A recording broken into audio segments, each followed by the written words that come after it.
आप सच्ची मानिएगा, आप जितने लोग बैठे हो विचार करके अभी देख लो, वृंदावन की भूमि में बैठे हो। हम नहीं कहते कि सबके दिमाग में होगा, लेकिन आप देख लो प्रधानता हर क्रिया के परिणाम में धन प्राप्ति की लालसा। हर साधु संग कर रहे हैं तो ऐसी कुछ आशीष हो जाए कि धन प्राप्ति हो जाए। हम ठाकुर सेवा, ठाकुर दर्शन, उपासना, सबका परिणाम एक धन की तरफ रहता है, सबका परिणाम। कोई बिरला ऐसा होता है जिसके दिमाग में धर्म होता है कि मैं जो भी करूंगा धर्म पालन के लिए करूंगा, मेरे जीवन का उद्देश्य है समस्त जगत को सुख प्राप्त हो, भगवान प्रसन्न हो जाए, बस। ये कोई बिरला बिरला वो भक्ति का आडंबर करके, वो वैराग्य का नाटक करके, उपदेश का, व्यापार का, संसार का, चाहे वो परमार्थ हो या व्यवहार हो, दोनों में प्रधानता हमारी रहती है धन की। ये भगवान की प्राप्ति में बहुत बड़ी बाधक बनती है। कंचन देखत को यहाँ जगत संगाती, तात मात अपने सुख भीने, ललित किशोरी द्वंद्व मिटैना, आनंद कंद बिना हरि चीन्हे, मन पचितई है भजन बिन कीने। अब दूसरी बात, देखत ही यह जगत संगाती। सबसे ज्यादा संसार में संगाती माना जाता है विपरीत शरीर को। काम, दूसरा है काम, विपरीत शरीर का संगाती। इसके लिए प्राण देने के लिए तैयार है। और जबकि वासना की निर्वासनिक स्थिति भगवान से होगी, किसी शरीर भोग से नहीं होगी। उससे तो जैसे अग्नि में और घी डालते जाओ तो बढ़ती चली जाती है, ऐसे वासना की शांति भोग में नहीं, त्यागात शांति। लेकिन ना जानने के कारण पूरे के पूरे जीवन नष्ट हो जाते हैं केवल भोग चिंतन। बहुत आश्चर्य की बात है, यदि इसे भजन के बल से, भगवत कृपा बल से, गुरु कृपा बल से इसे संभाला न गया तो मिले भले कुछ ना, पूरे जीवन इसी का संकल्प बनता रहता है, चिंतन होता रहता है। ये ठग है जो हमारे जीवन को नष्ट कर देते हैं। कामिनी के संग की लालसा, भगवत प्राप्ति जैसे पहला था धन की प्राप्ति की लालसा, ऐसे जितना भी धन कमा लो, जितना भी सब कर लो, अंदर एक लालसा बनी रहेगी, भोग। ये अगर भावना शरीर भोग की बनी रहेगी, ये भी भगवत प्राप्ति नहीं। कितना भोग, कब तक भोग? जब शरीर ही छूट जाएगा तो कौन तुम्हारा साथी होगा? बहुत विचित्र, बहुत विचित्र। देखत को यह जगत सदा, इस संसार में केवल देखते देखते पूरा जीवन हो गया, कुछ नहीं देख पाए। 50 साल के हो गए, 40 साल के हो गए, भोगते भोगते जीवन व्यतीत हो, कुछ नहीं भोग पाए। क्या है? असंतोष, वासना। इसी तरह से जितने संबंध है सब धोखे के संबंध है। उनमें यदि भगवत भाव करके नहीं जिए तो बंधन कारक है, धोखे में समय गया। पहला दिमाग में धन रहता है, दूसरा दिमाग में भोग रहता है, और जो इनको थोड़ा दबा पाया भजन से तो तीसरा दिमाग में रहता है हमारे यहाँ नाम हो जाए, लोग याद रखें। किसको लोग याद रखें? भगवान को याद नहीं करते, तुम्हें याद करें।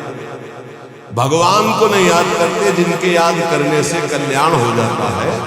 तुम्हारे को कौन याद करेगा? बोले आप कुछ तो ऐसा हम कर जाएंगे। कितने का, कितने तक कर जाओगे? क्या कर जाओगे? अरे जिन्होंने अनंत ब्रह्मांड बना दिए उनका नाम नहीं ले रहा तो तुम एक तो महल बना दोगे, एक तो पौशाला और अस्पताल खोल दोगे, तुम्हारा नाम चलेगा? श्री कृष्ण ने अनंत ब्रह्मांड बनाए, सब थोड़ी नाम जप कर रहे हैं उनका। तुम्हारा कौन नाम जप करेगा कि भाई बहुत यश कीर्ति की आखिरी चाह। इसीलिए कह रहे हैं कि ललित किशोरी द्वंद्व मिटेना, आनंद कंद बिना हरि चीने, मन पछित है भजन बिन कीने। थोड़ा सा जितने सत्संग सुन रहे हो इतना समझ लीजिए, अब हमारे जीवन का थोड़ा सा, अब तो जाग जाओ। इन 3 में सोना बंद कर दो। ललित किशोरी, ये जो धन की लालसा, बाबा जी हो हमारा चल जाएगा, हमारा गृहस्थी में बहुत जरूरतें हैं, धर्म पूर्वक कर्तव्य कर्म करो, उससे जो मिल रहा है संतोष धारण करते हुए अपनी स्थिति के अनुसार ब्याह बरात जितने कार्य हैं सबका होता है सृष्टि में। आज दुख पाया जा रहा है अपनी स्थिति से हटकर करने, आज दुख पाया जा रहा है केवल प्रशंसा के लिए करने पर। अगर आपकी स्थिति गरीबी की है तो आप किसी गरीब वर्ग को ढूंढेगा, आपकी पुत्री सुखी रहेगी। ये भ्रम छोड़ दो कि थोड़ा हमसे बड़ा धनी होगा, बहुत हानि हो जाएगी। अगर आपकी स्थिति है और अपनी स्थिति के घर में बेटी का ब्याह करोगे तो बहुत सुखी रहोगे। अगर अर्थ की प्रधानता रखकर बेटे का ब्याह करोगे तो दुखी रहोगे। देख लेना, परिणाम में देख लेना। इसीलिए धन के लिए तुम इतना व्याकुल मत हो, कर्तव्य कर्म करो जैसी परिस्थिति उसके अनुसार। भोग के लिए इतना व्याकुल न रहो। तो धर्म पूर्वक वाणी ग्रहण किया है, भगवान की पूजा की भावना रखकर उसका, तो आप उससे मुक्त हो जाए। नाम चिंता मत करो, नाम जप करो तो तुम्हारी विमल कीर्ति यहाँ नहीं, भगवान के दरबार में। ये मम जन है, ये मेरा जन है। जैसे अम्बरीश जी की चर्चा भगवान के दरबार, भक्तों के यहाँ भगवान की जैसे चर्चा होती, ऐसे भगवान के दरबार में महाभागवतों की चर्चा। इतना नाम जप करो, इतना ठाकुर सेवा करो कि भगवान अपनी सभा में आपको याद कर ले। इससे बड़ी क्या बात होगी। त्रिभुवनपति की सभा में तुम्हारा यश गाया जाए। जग जाओ। अगर अभी नहीं जगे तो फिर अब जगने का समय नहीं है, जगाया जा रहा है। ये सत्संग है मोह निद्रा से जगाने का। यहां तुम जिससे और किसी से प्रीति करते हो वो तुम्हें सुला देगा, जगाएगा नहीं। मोह भरे वचन बोल करके, मोह भरे कपट भरे वचनों को सुनने में बहुत अच्छा लगता है, लेकिन जब अध्यात्म और सत्य के वचन पे ऐसे लगते हैं बहुत कड़वे। मुंह मीठा भीतर कपट, पर्दा रहे है बास। मुंह में मीठा बोल रहे, हृदय में कपट है, वहीं पर्दा लगाए भगवान बैठे वहीं देख रहे। जो सतमार्ग के पथिक है उनकी जबान में भले तुम्हें कड़वाहट लगे, लेकिन हृदय बहुत मीठा है और बेपर्द होकर भगवान वहां से बोल रहे, पकड़ पाओ तो पकड़ पाओ। गोला मारे ज्ञान का संत सिपाही कोई, उत्कट जिज्ञासु बने तो अजब उजाला हो। अजब उजाला होए अंधेरा सब ही नासे, अंतर्मुख हो लखे आत्मा अपनो भासे।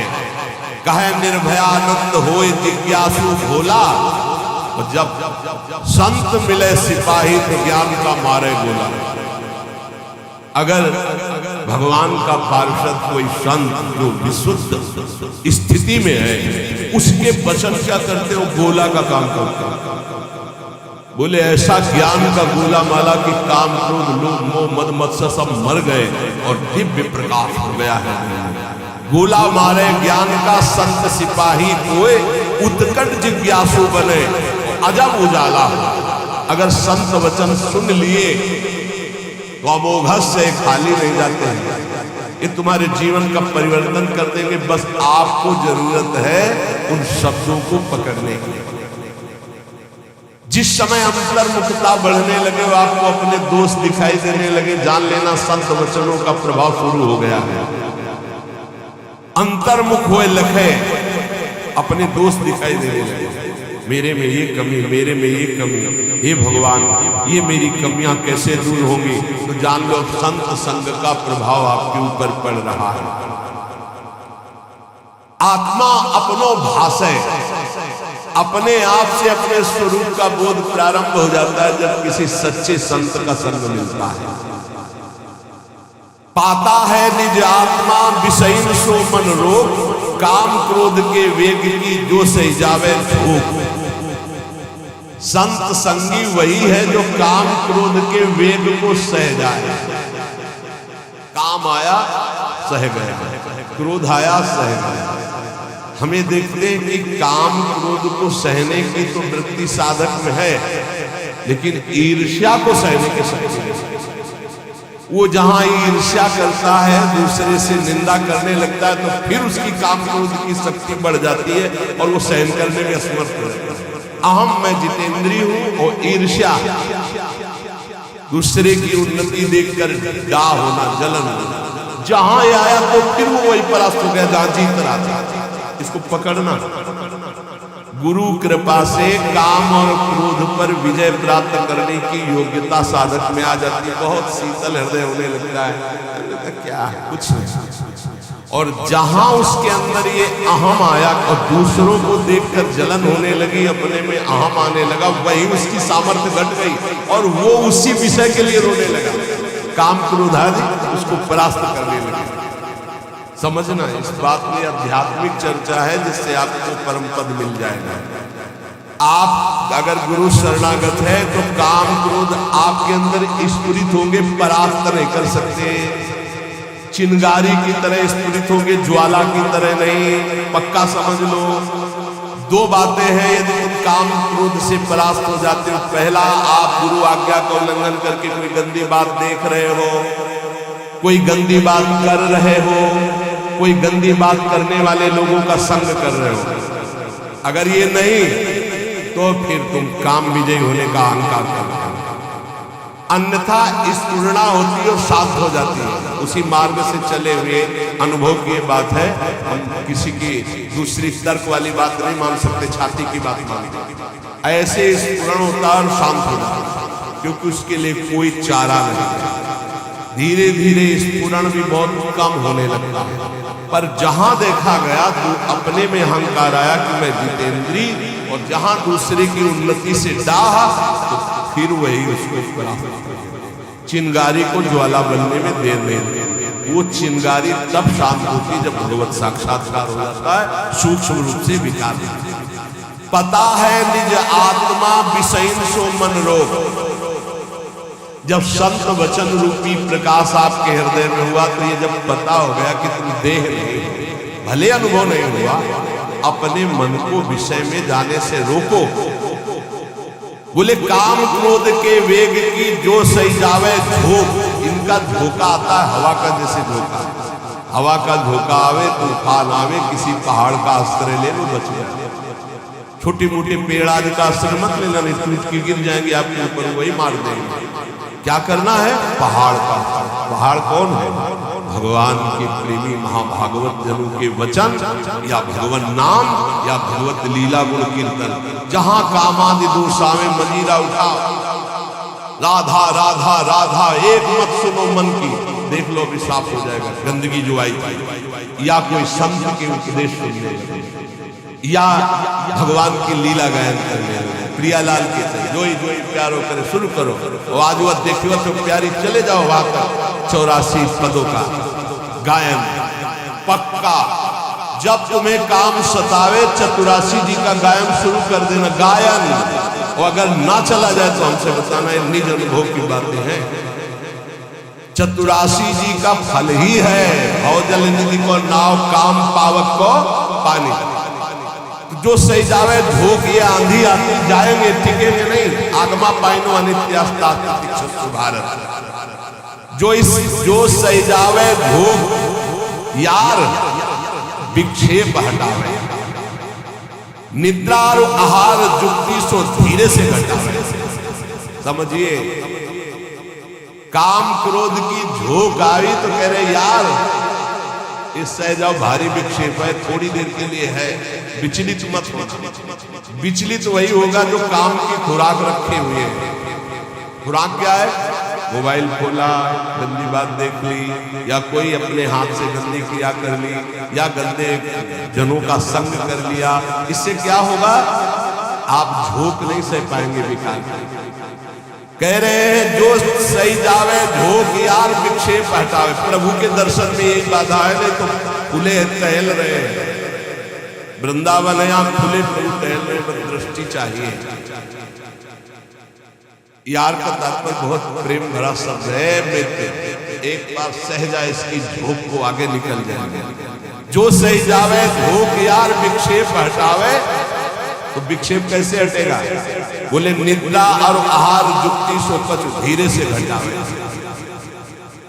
बस कल भी चर्चा हुई थी निद्रा और आहार को कम करने की पलटू स्वामी की। इन निर्भयानंद जी बड़े सिद्ध महापुरुष ब्रह्मानंद में डूबे हुए। इन दो पर असर साधक अपना दिखाना। ये दो सबके ऊपर असर दिखाए, पूरा जीवन व्यतीत हो जाता है खाना और सोना। अच्छा भोजन लो, खूब चक सोने को मिले। कह रहे कि अगर परमार्थ का लाभ लेना है तो साधक दो पर अधिकार करे, नींद और भोजन। फिर बार बार बार बार बार अभ्यास अभ्यास। नींद और भोजन ये दो, निद्रा और आहार। फिर तीसरे पर विजय जो मैथुन, फिर चौथा जो भय। ये चार ऐसे जोशन पूरी सृष्टि को अपने अधीन किए। निद्रा, भय, आहार, मैथुन, ये सब के सम जग सब इसी में फंसे। ऐसा धर इन चारों पर विजय प्राप्त है।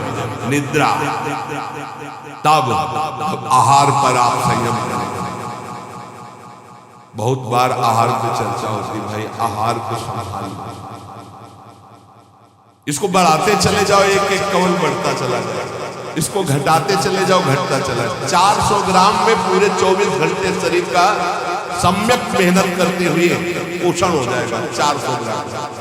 यहाँ यही है कि अगर आप भगवत मार्ग में चलना चाहते हो तो आहार पर संयम करो, तो नींद पर संयम हो जाएगा। आहार पर संयम करो, पर इतना भी संयम न करो कि सीढ़ी चढ़ने उतरने लायक न रहो। उचित आहार लो जितना आपको नींद ना सतावे।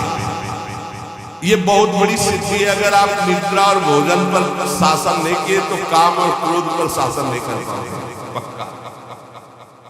ये चार चीजें साधु के जीवन में बिल्कुल शासन में होती है। निद्रा, भय, आहार, मैथुन।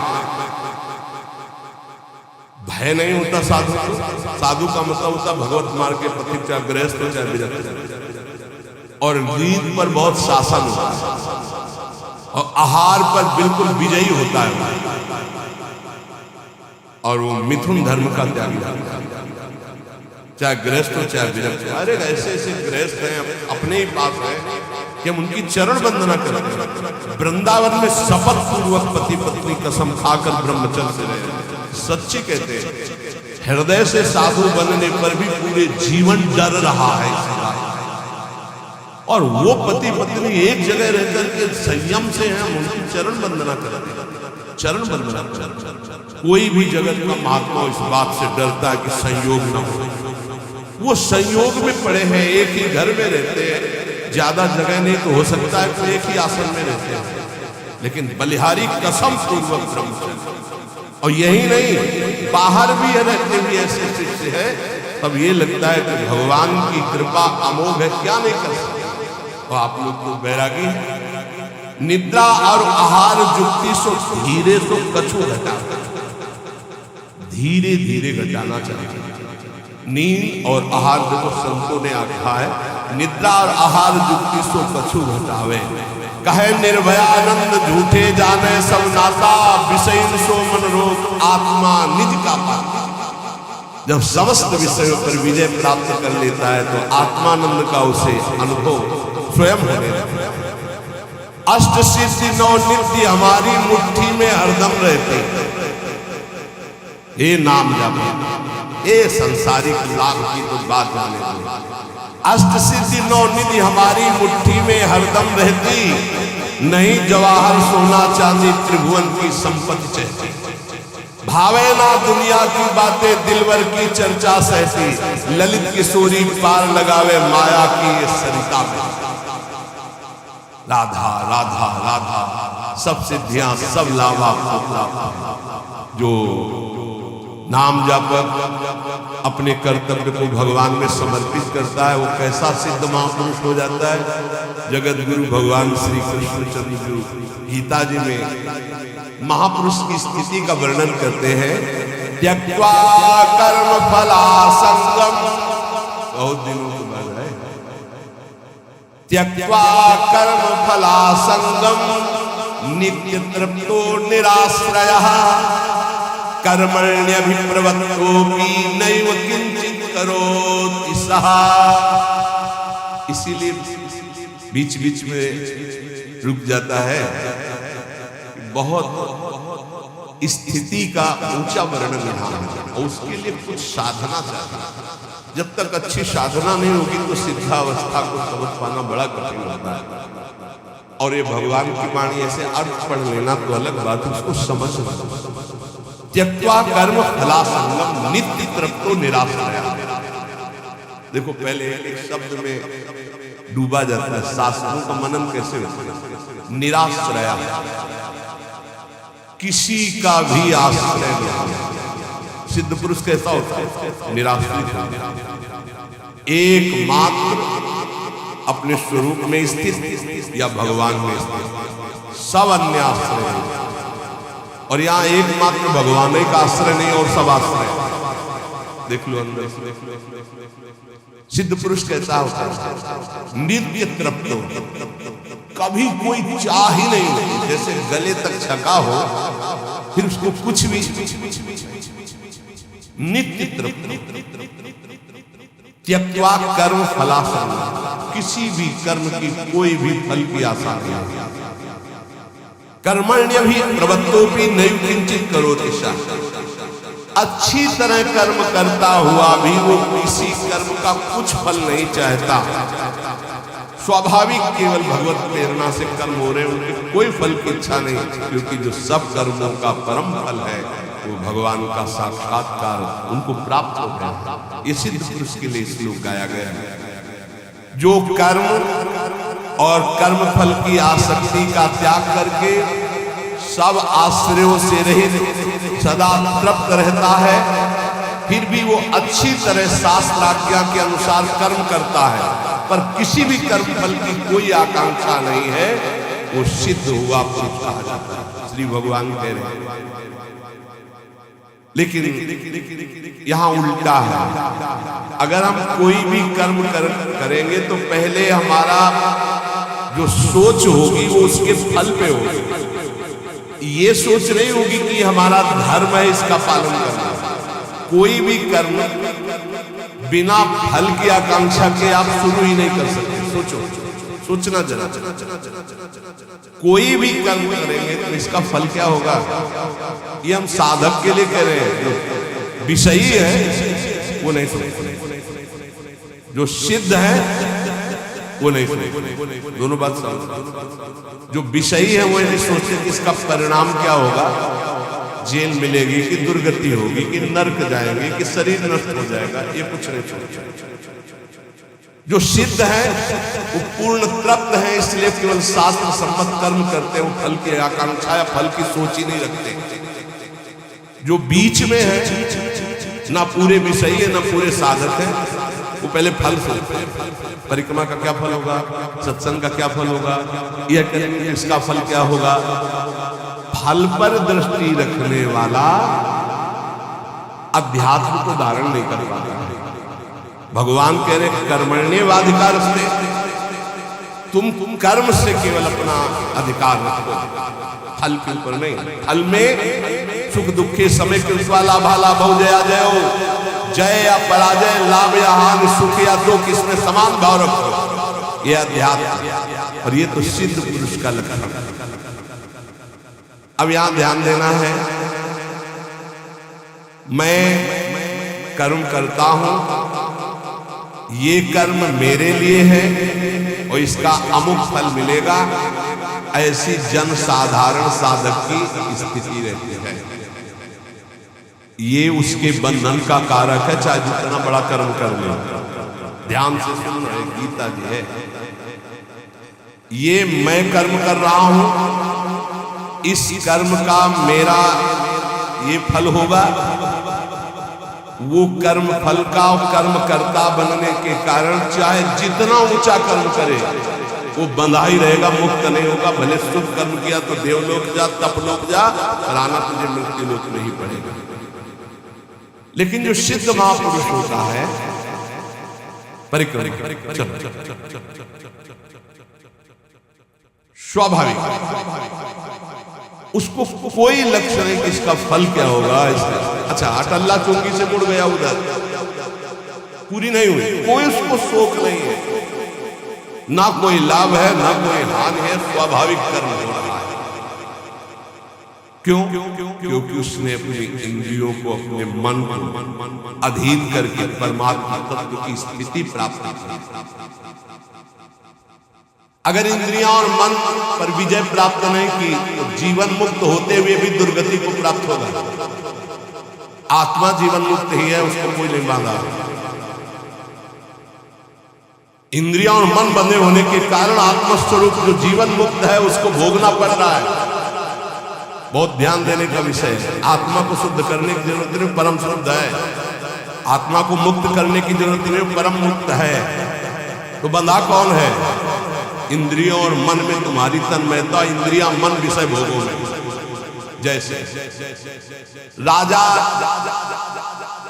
तभी विजयी माना जाएगा जब सेना विजयी होगी, और सेना हार गई तो राजा हार गया, सेना जीत गई तो राजा जीत गया। ऐसे ही इंद्रियां मन हार गए विषयों में तो तुम हार गए, तुम्हारी दुर्गति होगी। और इंद्रिय विजेता मन विजेता हो गए तो तुम जीवन मुक्त हो गए, क्योंकि जीवन मुक्त थे, जीवन मुक्त हो, जीवन मुक्त रहोगे। पूरी साधना इंद्रिय और मन की आ गई है।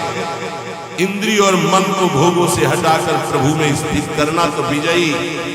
अगर इंद्रिय मन भोगों में लग गए तो आवागमन से मुक्त नहीं होंगे। लेकिन सिद्ध पुरुष की इंद्रियां और मन ये अपने आप शांत होते हैं, क्योंकि वो त्यक्त्वा कर्म फला संगम, न कर्म में आसक्त है और न फल में आसक्त है।